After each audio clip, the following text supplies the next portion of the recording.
And while we're on the topic of Kobe, we'll talk a little bit about Kobe, and then we'll move on. But we know how the world knows how close you were with Kobe. Mm. But when did that relationship with his family really start?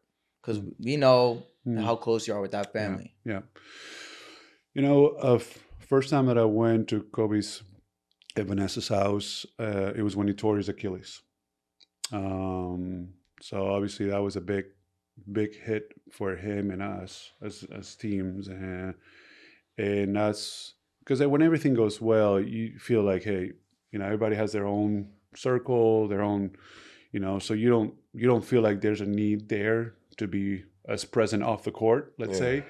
But when something bad happens or something wrong is, then you feel like, hey, I'm here for you, in any way I can.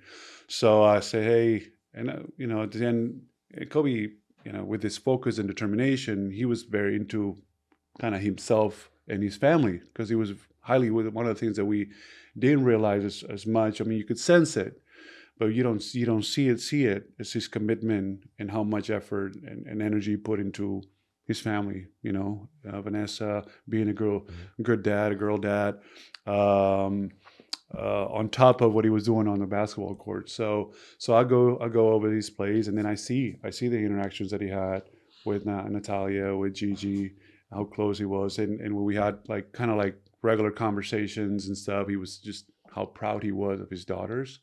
And then when I left the Lakers, we started having more lunches and dinners when we would see each other. When he would come to Chicago, or when I would come here, and in the off season I would spend time here, and I would say, hey, let's just spend time together. Now that we weren't in the grind and the hunt of getting after it and going to war every day, now we can relax as brothers.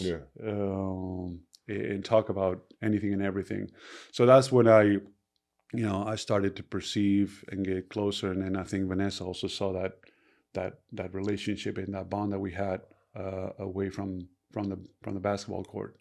And obviously after the accident happened, then we were in Barcelona, my wife and I, and obviously we were devastated. And we reached out to Vanessa. Just obviously sending her my love, my grief, my support, and we got on a plane the next day to fly to here, and be here for whatever was needed.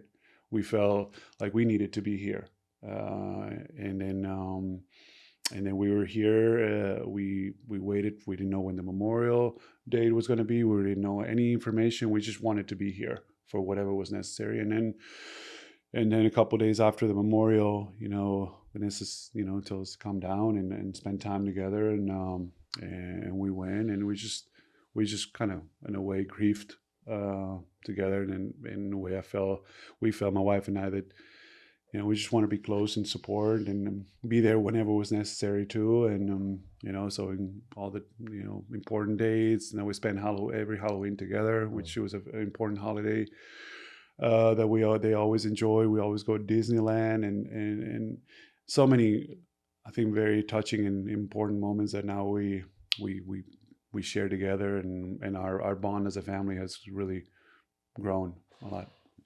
Respect. No, honestly, You're a that's real one for that, huh? really that's just what everyone focuses on now. And when they talk about Pau, they talk about how good of a friend and a brother he was to that family, to Kobe and that family. So a lot of respect to you for that, really, because that's big time. you mean a lot to. I mean, I know the family, but really to Laker fans as a family.